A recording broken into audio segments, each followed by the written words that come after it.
The bus lurched forward as rain streaked the windows, and in that moment, when fear tightened the air and no one wanted to see, a small hand tugged at a tired man's sleeve and a trembling voice whispered a plea that would change everything. "Daddy, please help her."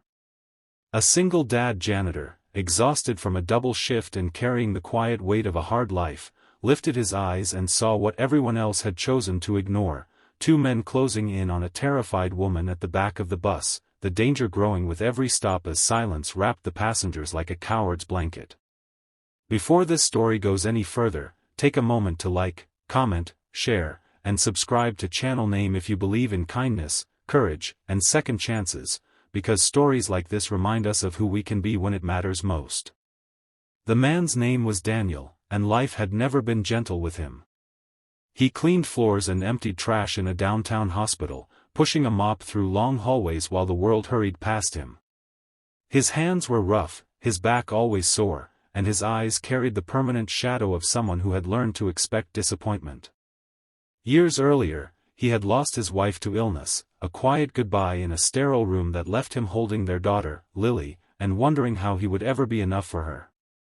Since then, every day had been a careful balance between work, school pickups, cheap dinners, and the constant fear that one bad week could unravel everything.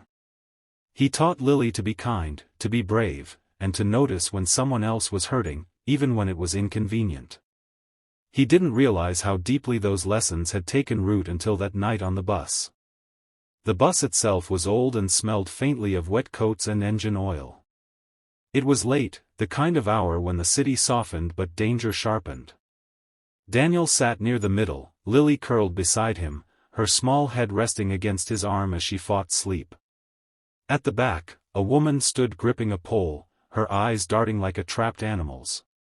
Two men hovered too close, their bodies blocking her path, their presence heavy and wrong. Other passengers noticed, but they looked away, pretending to scroll phones or stare out windows, convincing themselves it wasn't their problem. Daniel noticed too, but he did what so many people do: he hesitated. He thought of Lily, of rent, of how fragile his life already felt. He told himself the bus would stop soon, that someone else would intervene, that maybe he was misreading the situation. Lily did not hesitate. Children often see truth without the filters adults build to survive. She felt the tension, saw the fear etched on the woman's face, and understood something was terribly wrong. Her hand tightened around her father's sleeve, and her plea cut through his excuses like a blade. In that instant, Daniel felt something awaken inside him, a memory of who he had been before loss made him cautious, before fear taught him to keep his head down. He stood, heart pounding so hard it felt like it might crack his ribs, and he moved toward the back of the bus. He didn't shout. He didn't posture. He simply placed himself between the woman and the men, his presence steady, his voice low but firm as he told them to step back. The bus seemed to hold its breath. The men laughed at first, mocking him, sizing up his worn jacket and tired eyes. They saw a janitor, a nobody, an easy target. What they didn't see was a father who had already lost everything once and refused to lose his humanity too. Daniel felt fear coil in his stomach, but he planted his feet. He thought of Lily watching, learning what it meant to be brave. He thought of the woman behind him, shaking, trusting a stranger because she had no other choice. The situation escalated quickly. The men grew louder, more aggressive, their words sharp and threatening. The bus driver glanced in the mirror, uncertain, and still the other passengers stayed silent. Daniel's hands trembled, but he kept them open, non-threatening, his body a shield. Time stretched, each second heavy with the possibility of violence. He knew he couldn't fight two men, not without risking everything. He also knew he couldn't step aside. Courage, he realized, wasn't the absence of fear, it was choosing to stand anyway. What Daniel didn't know was that someone else was watching. Near the front of the bus sat a man in a plain jacket, posture straight despite the cramped seat, eyes sharp and assessing. He had boarded earlier, blending in like anyone else, but years of training had taught him to read a room, to sense danger before it erupted. He was a Navy commander, home on leave after months at sea, accustomed to responsibility and split-second decisions. When he saw Daniel stand up, saw the way he positioned himself, calm but resolute, something in him stirred. He recognized that stance, the quiet readiness of someone willing to take a hit for someone else.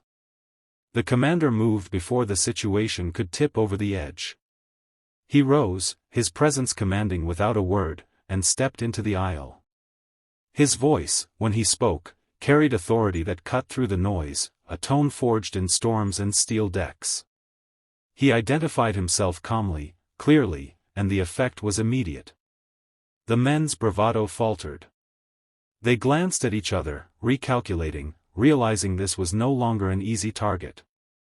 The bus driver finally stopped the vehicle and called for help, his hands shaking as he did what he should have done sooner. The arrival of uniformed officers at the next stop ended the confrontation. The men were escorted off the bus, their protests hollow, their power gone.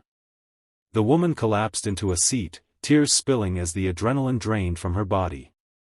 Daniel felt his knees weaken, the delayed shock washing over him. He returned to Lily, who wrapped her arms around him with fierce pride, her small face glowing with relief. The commander lingered, his gaze resting on Daniel with something like respect.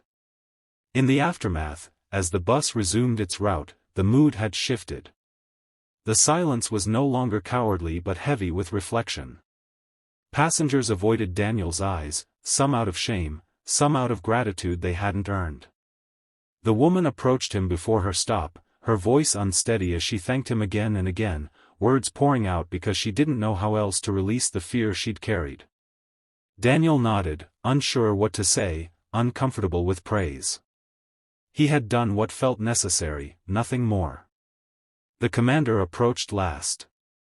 He introduced himself simply, not with rank or medals, but with a handshake and a look that conveyed understanding. He told Daniel that what he had done mattered, that courage like that wasn't common, and that his daughter was lucky to have a father who lived his values instead of just teaching them. Daniel shrugged, embarrassed, but those words lodged somewhere deep inside him, a quiet warmth he hadn't felt in years. Life did not magically become easy after that night. Daniel still woke before dawn, still pushed his mop through endless corridors, still worried about bills and the future. But something had shifted.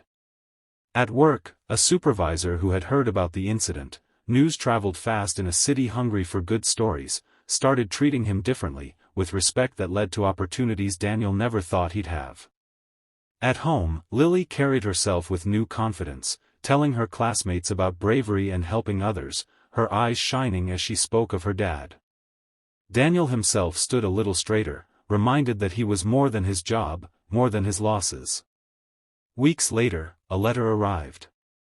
It was from the Navy commander, brief but heartfelt, thanking Daniel again and letting him know that sometimes the quietest heroes leave the deepest mark.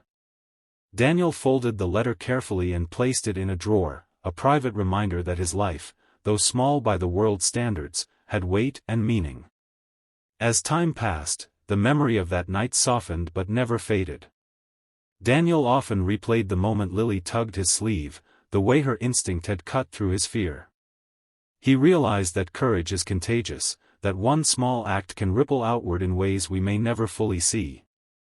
The woman on the bus went on with her life, perhaps carrying a little less fear.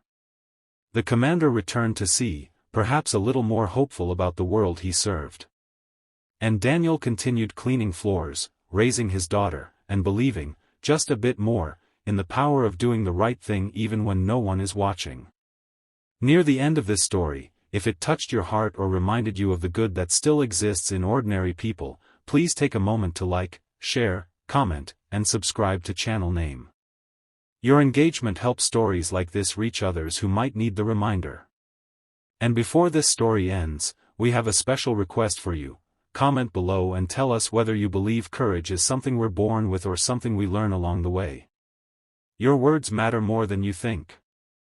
Because in a world that often rewards silence and convenience, it was a tired janitor and a brave little girl who proved that kindness still has the power to stop a bus, change a moment, and remind us all of who we are capable of being.